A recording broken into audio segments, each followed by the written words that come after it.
மாசற்ற முழுநிலவும் புனித பூச நட்சத்திரமும் சேர்ந்த இந்த நாள் தைப்பூச திருநாள். தை மாதத்தில் பூச நட்சத்திரம் வரும் நாளே தைப்பூசம். தர்மத்தை காக்க தீமையை அழிக்க முருகன் அவதரித்த நாள் தைப்பூசம். தை மாதத்தில் பூச நட்சத்திரத்தில் வரும் புனித நாளே தைப்பூசம். தை மாதத்தில் பூச நட்சத்திரம் இணையும் நாளே தைப்பூச திருநாள். அசுரர்களின் கொடுமையால் தேவர்கள் தவித்த காலம் அது. தேவர்களின் வேண்டுகோளுக்கு சிவபெருமான் அருள் புரிந்தார். அவரின் சக்தியால் தோன்றியதே புனித வேல். அந்த வேலை பார்வதி தேவி முருகனுக்கு அருளினார். வேலுடன் முருகன் தீய சக்திகளை அழிக்க புறப்பட்டார்.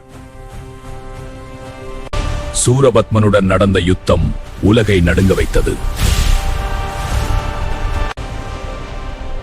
வேலின் சக்தியால் தீமை முற்றிலும் அழிந்தது.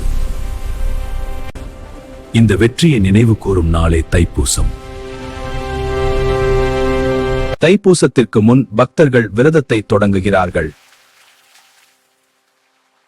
சாத்வீக உணவு அல்லது முழு உபவாசம் கடைபிடிக்கப்படுகிறது. காவடி எடுப்பது தியாகத்தின் அடையாளம். மந்திர ஜபம் மனதை தூய்மைப்படுத்துகிறது. முருகன் ஆலயங்களுக்கு நடைபயணம் மேற்கொள்ளப்படுகிறது. தைப்பூச வழிபாடு மன அமைதியை தருகிறது. விரதம் உடல் நலத்தை மேம்படுத்துகிறது.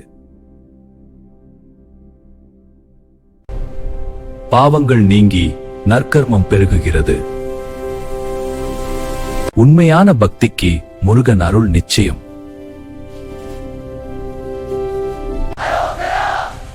தைப்பூசம் நமக்கு அருளும் ஆனந்தமும் தரும். இந்த சேனலை சப்ஸ்கிரைப் பண்ணுங்க. ஆரோக்கியமா உணவு உண்டு வாழலாம்.